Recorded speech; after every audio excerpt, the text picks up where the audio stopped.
So Russell and Kari Chattinger, on behalf of HKR Life Planning, we are very pleased to present our financial plan to you after doing the analysis and looking over your current situations. And we hope that this little executive summary presentation will help to encapsulate for you exactly where we're going. You see that there's an airplane on the title slide of this presentation, and the reason for that is because we want to encourage you to visualize your journey as a flight from where you are now to where you want to be, as defined by your goals and objectives, which you have shared with us. And you want to think of this financial plan as a chart guiding your flight along its course. And think of us, HKR Life Planning, as your flight crew and flight service center, in a way. We'll let you know when you may be drifting off course, when you're losing altitude or airspeed, or when you may have misidentified the airfield destination. And we look forward to serving you.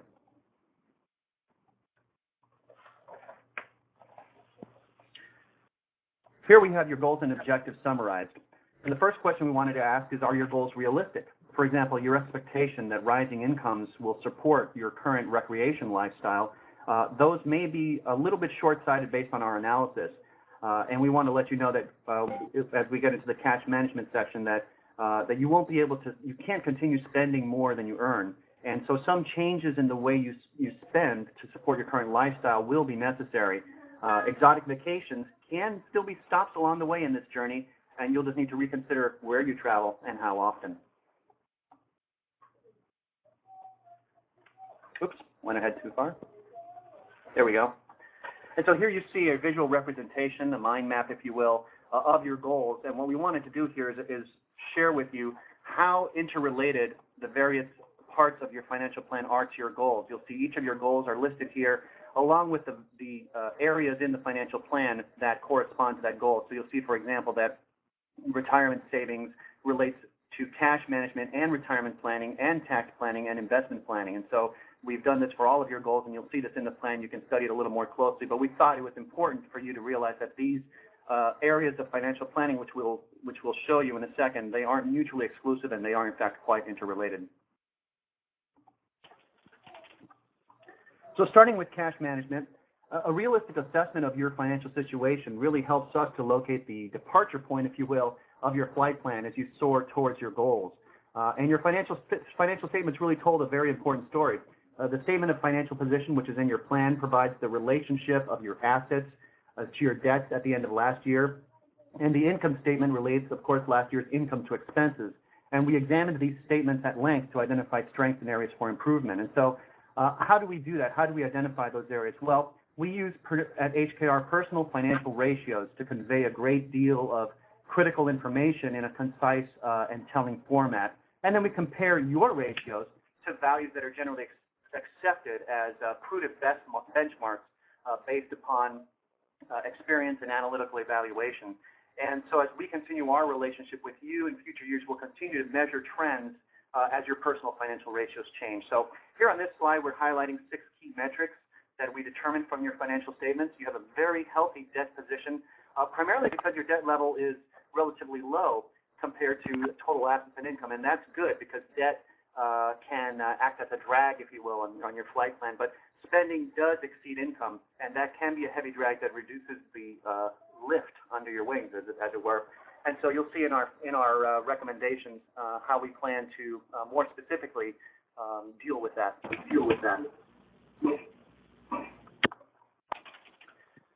Here's the investments, the executive summary of your investment plan. As you know, one of your goals was to adopt an investment strategy, and in the financial plan document itself, you'll see some very detailed asset allocations for both your retirement and your non-retirement assets. We believe that with these recommendations, we want you to be fairly diversified. Your current asset allocation is inappropriate when compared to your goals. It won't get you to your destination. And so some of our recommendations that you'll see in the plan are to have a large cap exposure for Kari's IRA, and Russell being moderately aggressive based on what you shared with us in our initial meetings. We have proposed a moderately aggressive allocation for Russell that we think will achieve your goals. Here's the summary of the education planning section, and your goal was to provide 4 years of education expenses for Elizabeth, your 8-month-old daughter, at a private college. Now, based on our calculations, that requires annual after-tax savings of almost $12,000. And based on our analysis, we believe that you'll need to locate additional sources of income to help Elizabeth attend a private college. So what we're suggesting in the plan is for you to encourage your parents to assist you in saving for Elizabeth's college education. Of course, there are always scholarships and grants and student or parent educational loans. But we believe that given your other pressing priorities and goals included in your plan, that you can save about $5,000 a year, which isn't enough for private college, but it will sufficiently fund 4 years of in-state public college education. So in either case, and we can talk about that in more detail, we recommend that you use your state's 529 plan, and we have it in your budget, in your proposed budget, beginning in the year 2010 to take advantage of tax-free earnings for that. In the retirement planning section, we talk at length about the model that we use at HKR, which is an age banding model. And what we do is in our recommendations, we adjust, again, your asset allocation. Again, this ties into the investment planning section of the overall plan. And we encourage you to maximize your contributions. We have some detail about that in the plan. But because of the age banding model analysis that we did, we believe that you'll need to save $22,000 a year to meet your retirement goals. Now, fortunately, because of Russell's employer match, your savings target is $19,000 a year, and then the employer match will make up the difference so that you'll be able to meet your annual retirement savings goals.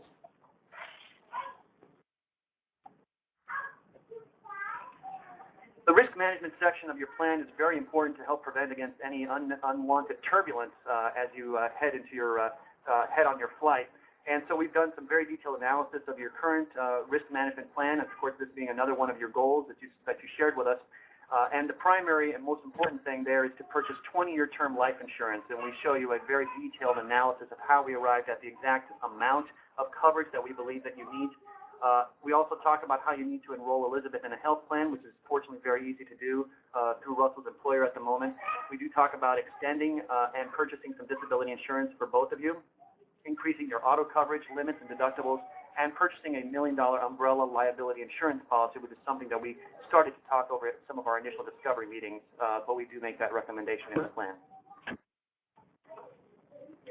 In the estate planning area, we're very pleased that you have identified a guardian for Elizabeth, but we do make some very critical recommendations in this area regarding drafting a will, powers of attorney, and a living will. And we go into some detail as to a very key clause that we're going to recommend that we discuss with your estate planning legal counsel, a testamentary clause that's contingent. It only comes into effect upon the simultaneous death of both of you, and it creates a trust to provide for Elizabeth and to manage the assets until she reaches a certain age. And so we can talk about that at length. And in the tax planning area, we want to recommend a few things, contributing 4% or more to your 401k. This is part of retirement, but it also is tax planning because it does minimize your annual tax liabilities, and that is one of your stated goals. Maximizing the IRA contributions, and we've identified the places to do that, and contributing the maximum to Russell's flexible spending account will help with your healthcare expenses, and that's a cash management positive, but also helps in the tax planning as well. And one of your goals is to purchase a house. And so we do talk about in the budget how you can save towards a down payment. And of course, if you do purchase a house, you'll get some deductions in interest and taxes. And that, of course, is also helpful when it relates to tax planning. Now, one of the sort of twists in your plan, and we devote some time in the plan to talking about this, is the possible move to Miami and Kari's possible job offer with the University of Miami. And there are two primary financial concerns with that. And one is on the cash management side of it. Moving to Miami is almost a 19% increase in the cost of living, and so you want to make sure that the income that you're currently earning in Austin is comparable to the income that you would be earning should you get a job offer in Miami, or else parts of this plan won't work. And so, we do want you to consider that because since we don't know how this is going to turn out for another month or two. And the other thing, to make matters worse, employers in Miami typically pay only 0.9% more than employers in Austin for the same type of job. So you are going to need to factor that in. Factor in also the actual salary that Russell might earn, depending on whether or not he stays with his current company if you move to Miami. So what do job and salary prospects look like for Russell? How do they compare to his current situation? It's something else that you really need to consider as this decision gets closer and closer.